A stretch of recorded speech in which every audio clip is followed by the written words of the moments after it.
We go. Hey, I think I'm being talked about. you know what I was saying? I was literally saying this is the awkward point where I'm waiting for my guest to join me on stage, Yeah, and then you arrived. You just, yeah. I you saw heard the me. notification and I was like, So I'm your first live then, aren't I? yeah, I've never even been on Instagram Live myself.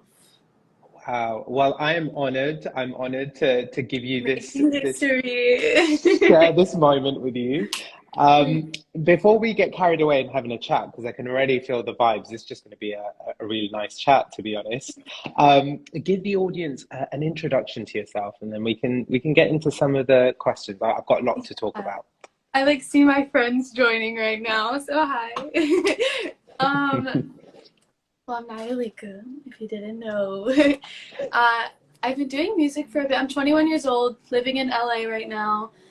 Um, yeah, I've been doing music forever. I was just born into a musical family, but it originally started on the musical theater side of things and dance and acting and that side of the entertainment industry. And I did that really, I mean, I had my on and off points, I had my phases of rebellion and stuff like that. Hmm. Um, but when I got to college was when I really took a step back. We were doing a lot of self awareness work and really just questioning ourselves and our motives, and that really made me realize that I was blindly following this musical path. I had never taken the time to sit down and make that decision for myself of what exactly I wanted to do. So at first I Right. had this huge rebellion. I was like, F music, I'm done with it. I was gonna move to Australia, and so I started writing my own music, and that's kind of where it all started. I've been working on my own stuff for about a year now, Yes. and now this is my first release coming. Well, I mean, the release is amazing. It's not out yet, so if anyone is watching back, it's out on the 10th of February. That's correct.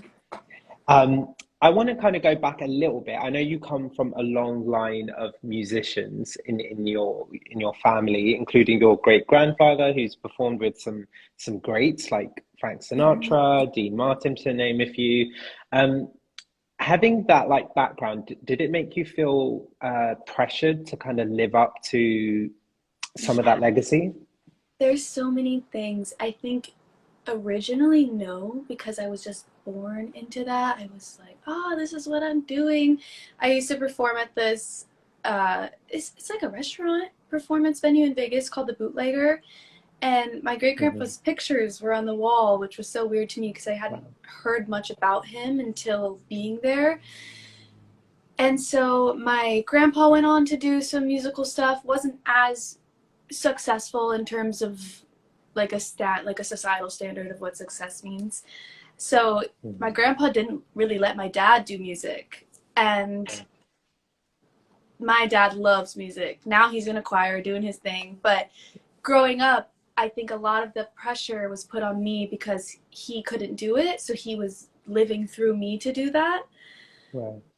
So anytime there was a moment of withdrawal from the musical side of things, my dad, I felt the most pushback from my dad, and that put a lot of pressure Mm. on making decisions. I felt like I had to make decisions a lot quicker because our relationship would kind of be weird if we were in this limbo space.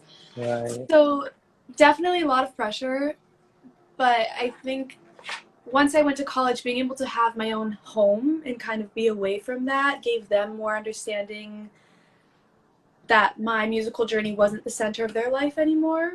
Right. Um, and yeah, You know, that's actually interesting because I think people would make the assumption that if you came from a musical background, that maybe your journey would be quite like easier than somebody who's just fresh into it. So it's quite interesting that you've got a completely yeah, different sort of experience. So I mean, you've had a lot of sort of musical education also. You were at the Berklee College of Music. Um, and obviously, you kind of spoke about your experience there, learning sort of musical theatre and the kind of classical way of doing music. How did that set you up for being an artist today, do you think? Or maybe not? there's of course pros and cons. pros for sure is I focus so hard on vocal technique, and because I think when you're feeling emotions as you're singing a piece or whatever it is, it can be difficult to maintain that vocal technique. If you're about to Hmm. cry or you're angry, there's some tension that gets involved with that naturally, as what your body does when you're experiencing an emotion. And I think doing musical theater really taught me how to maintain a good balance between both of those things, like when to let go of some of the technique for the sake of the story and the art, and when Mm. to maintain the technique because you don't want to ruin your voice. And so Yeah. that definitely helped a ton. I did classical music and opera, and that really helped me learn my mix better. Hmm. Um, and as I was just saying, just telling a story, I think growing up, a lot of times when I would go to sing pop music, I was just so focused on my voice that I wasn't telling the story. But the further I got into musical theater and all of that, I've basically, like I was saying, found the balance of how to be able to tell that story without just Right. being, oh, I need to sing so perfectly right now. Yes. Yeah, I mean, it's an interesting one because, again, like the techniques, I think, help you become a better singer, like just technically. But the emotions, I think, you can't, that's just something is hard to teach as well. So it's nice that you've got the balance of the two from having that background. I just want Mm-hmm. to say to the people in the chat, you've got a comment from Karma CC, so beautiful. Compliments all the way. And Montano 309, congratulations on your musical journey. Can't wait to see what the future holds for you. That's a really nice message. I know, that's so sweet. I appreciate Um, it, how is it now? Like, I mean, you're venturing into doing your sort of debut release. Is again, is there pressure there, or are you excited? What form are you at the moment? I think I'm experiencing a lot of emotions at once. And that's something I'm learning to do right now, is to not put a single label onto what I'm feeling because it's Hmm. confusing. There's definitely the side of it. I am so excited to be releasing it. I've been holding on to this song since last August. And so just having it and not being able to release it, and now finally being able to do that is so exciting, but also Yeah. so stressful because now the time has come to kind of get moving, and once it starts, it doesn't end, you know? Yeah. So, But that's exciting as well. That's really really exciting. I think as well. yeah. I mean, you said you worked in August on actually 8 songs. There's like an 8 song Mhm. project that you've been working on, but now you're getting the chance to share it with the world. So there must be a sense of like now people can hear what I've really been working so Yeah, hard on. for sure. Uh, It's so exciting in that sense because I've been talking about it, but I haven't been able to show people it. So just being able to do that is, of course, exciting, but also stressful because it's like this baby I've been holding on mm, to, and now I'm finally putting it out to be perceived. And I know there's going to be people that don't like it, and there's going to be people that love it. So I'm right. trying to mentally prepare to just be okay no matter what happens. But I'm Right. excited, yeah. You got this. You got this. Because if I mean, obviously, I've heard of the latest release, the Gas Station Bouquet. That is, it's a tune. It's so well produced. Your voice is amazing. So if any of your other releases are anything like this, I'm sure this is going to be a super exciting journey for you. Um, Thank what can you talk? What can you tell us about? Sorry, the release, the Gas Station Bouquet. you. Like Where anything did it about it? derive? Yeah, you know what? I was intrigued by a certain lyric from the song, and Mhm. you mention there's a part that you mention like a love note on the mixtape you made. Has Mhm. anyone ever done a mixtape for you? Because it's a very old school, you know? Yeah, so not an actual mixtape, but a song written for me. Nice. So we Oh, dramatized it a bit, mixtape, but I have okay. had a song written for me, and that was kind of where the idea stemmed from. So is this a response to that person who's Yeah. okay? Okay, okay. Where are you at with them? Have they heard the song? Yes, yes, they have. Okay, okay. And positive reaction? Yeah. They love Hopefully. it. So and also your music influences. It was really nice to kind of see the range of artists that have inspired you. And I guess again that comes from sort of your background, your training, your personal, taste. But like Dua Lipa is somebody you mentioned, Leon Bridges. Like there's a couple that you've mentioned, but with this specific release, was there any inspiration? This Um, release is definitely my Remy Wolf focus. okay, I really love her shouting background vocals. Something that I imagine when you're in the car with your friends, it's a part that you want to sing along to. I feel like she does that really well in her music.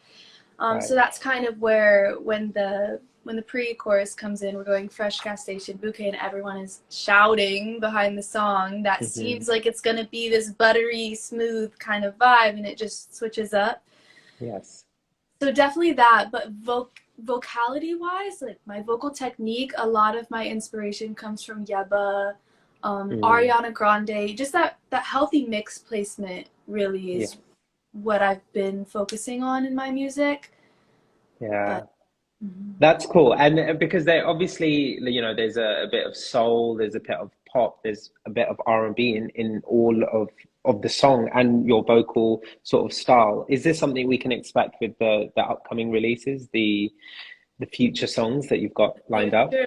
Yeah, I definitely. You'll hear the next release is more. You'll hear the Dua Lipa Okay. inspiration.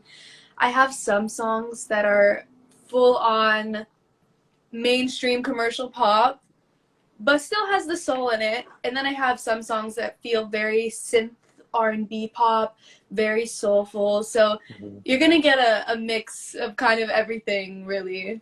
You've given us everything, which is It's great. my experimental phase of my life. Yeah, I mean, you mentioned also that it was quite a tough year for you with COVID and kind of deciding your journey in life. Talk to us a bit about that. Like, was there a moment that you kind of remember specifically during that time that's kind of caused maybe you to kind of use this as an expressive outlet? Yes, I so right before COVID or during as everything was happening, it was right when I dropped out of school. I had lost a ton of friends from college. There was just so much going on in my life. I couldn't keep up with anything.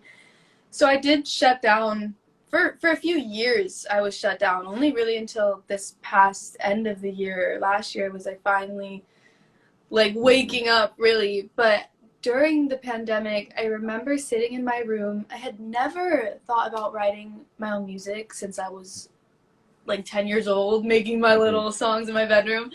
Yeah. But I think I saw videos, TikTok. I saw a video on TikTok. Someone posted an original song, and I was like, I guess I can just try. I got nothing to do. And the Yeah. song was not good. I will say that.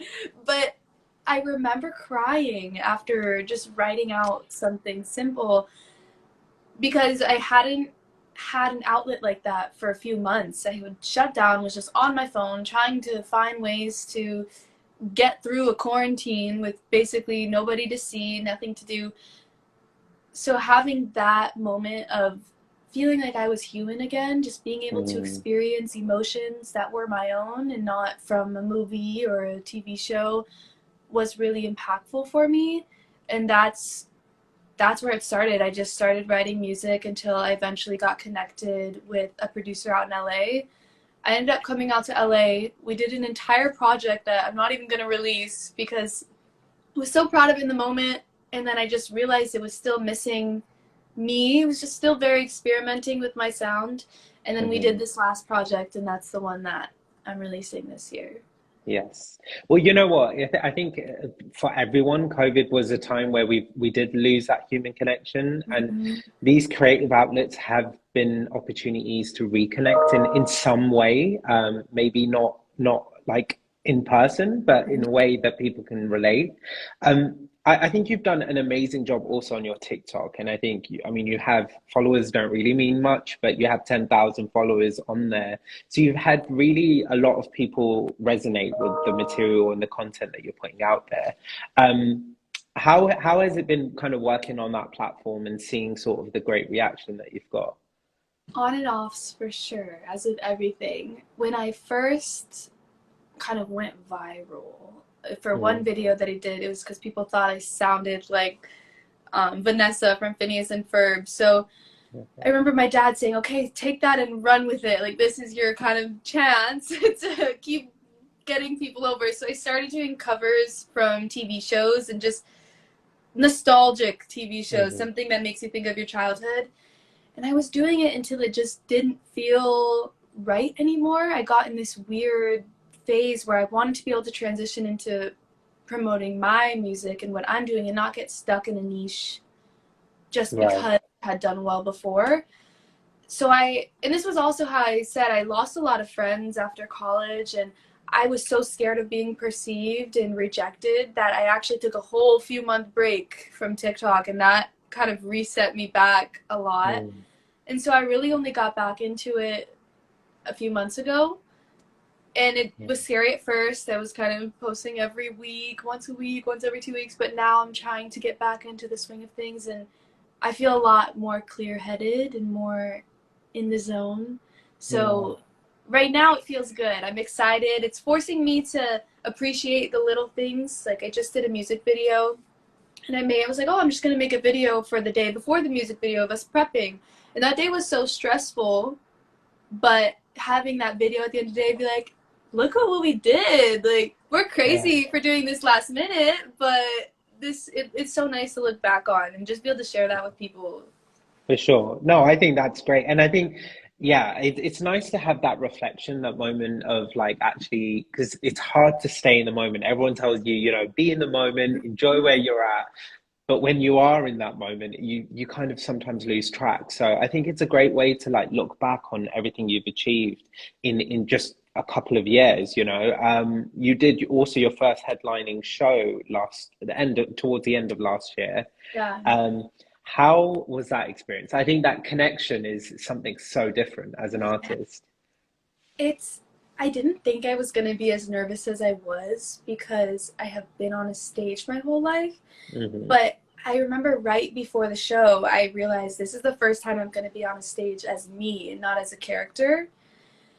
So then I started freaking out, and you know, it was definitely stressful. But I remember right after one of my ballads that I had sang, I just started sobbing because it was so nice to just be able to share something that was so vulnerable and have people accept it as it was. I had the opportunity to just experience whatever emotions I needed to experience, and everyone was on board. Everyone's like, "Yeah, we're sad right now. Like, we're happy right Right. now." And it was something that I had missed so much. I forgot what it was like to be on a stage and share that, and even just with the band, being able to look over at them as we're all kind of like, "Are we doing this right?" But Yeah. it was such a good moment. It was like that adrenaline rush that I had been missing after feeling Yeah. so numb throughout this whole COVID period. Yeah, I think so. I mean, Darren, he's a great, he works with a lot of artists. He's made a great comment here. When you build sort of an organic fan base, like obviously followers are kind of things that come and go. It doesn't really matter. But like for someone to come and watch you at your show, and invest their money and time to come and see you really shows how much they've resonated with the work you've put out and also you as a person. So how was that like actually seeing, okay, these people have come out for me and my music, and I haven't got a lot out there, but they're so, interested in That what I've got to do. that is what was so surreal to me because a lot of people that showed up were people that I wasn't even that close with. I had met them at another house show or had a quick moment of conversation with them, and for them to come out not really knowing what my music is because I don't have a lot out there yet to show. I almost felt unworthy because Mhm. I had been through this period of really not having that many friends in my life, and I had just moved to LA. So it was surreal to kind of step back and see everybody after the show coming up and just getting to connect with them in a way that I wasn't expecting. I was expecting like my family to show up and Right.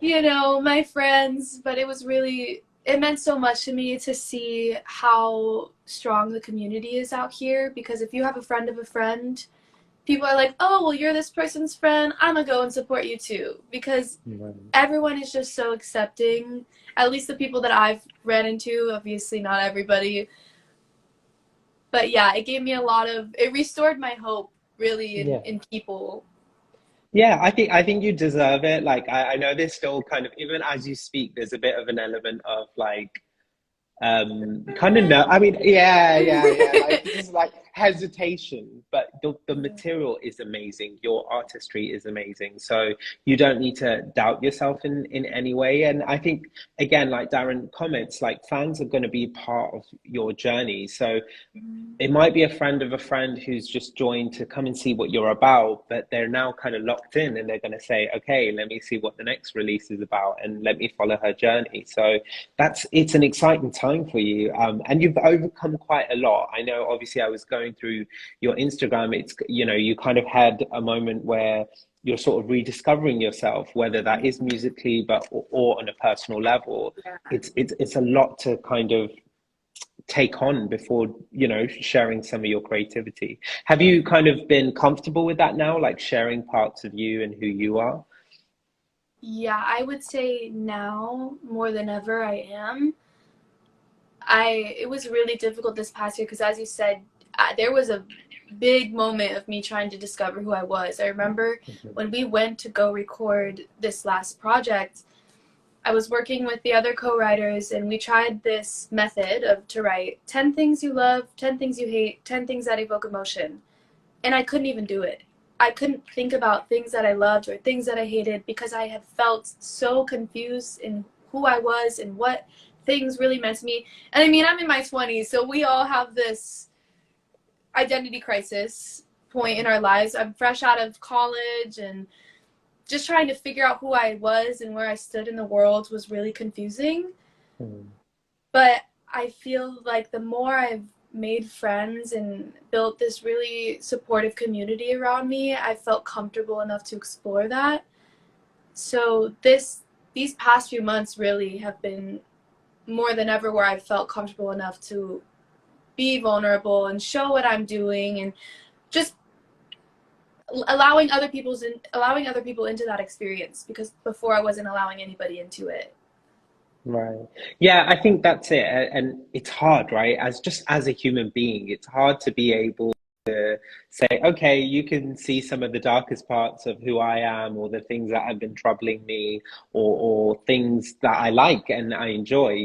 It's hard to be open like that. And as an artist, you have to, well, you don't have Yeah. to be, but to do that, or as a creative, when you put that on, out there on Front Street for everyone to see, hats off to you, because it's a lot of, yeah, it's a lot of willpower to do that, a lot of bravery. So it was really, really nice to see how kind of open you are with your journey, whether it was COVID, as you've gone on, you shared that with your friends, your fans, your community. So that's amazing. With this release, before we get sidetracked, it's always lovely to kind of explore journeys. Like, I could talk for ages. And I will put, obviously, all the links in the description. What can we expect for you musically in the future after Gas Station Bouquet? I know you got 8 other tracks to release, but what can we expect? More visuals? For sure. I just recorded, or I just filmed a music video for Gas Station Bouquet. And I did have a video for my second release. So the first video I filmed was for a release. It's called Moonshine. And the whole time I just felt that something was missing during the process. And it was because I was still in that phase of figuring out who I was and who I wanted to present myself as. But I am focusing a lot on visuals right now, and I just filmed for Gas Station Bouquet, and it's just silly, it's fun, it's out there, it's so weird. Like, the storyline, it's so random, but it feels more genuine to who I am, and that's what I'm excited to show, because it feels like art, you know? Okay. And yeah, in terms of what else to expect, just more music, really kind of genre bending through the pop, soul realm of things. Yeah. And yeah. Oh, I'm so excited. Generally, it's been so nice to connect with you, and also learn about your journey. You know, kind of researching again, learning about your sort of history within music and what Mhm. it's been a battle to get where you are today. So I'm so proud that you've been able to do that, and I'm so Thank you. glad that we've connected. So congrats again on Gas Station Bouquet. If anyone is watching back on YouTube, please do go check out the links in the description, but also follow because you can if you click the button at the top. It's been amazing talking to you. I hope we stay connected and we explore your Yeah. musical journey again at some point. Any final messages to anyone watching? Um, Thank you for being here. Like it means so much to me that people like to learn about the artists and not just listen to their music because as artists, everyone is an individual as well. So Yeah. just thanks. Thanks for sitting here and learning about me and being Yes. along for the ride. Yes. And excited to continue following. Thank you so much, Naya. It's been great talking to you, and we'll catch everyone on the next episode. Thank you so much. Thank Take care. you.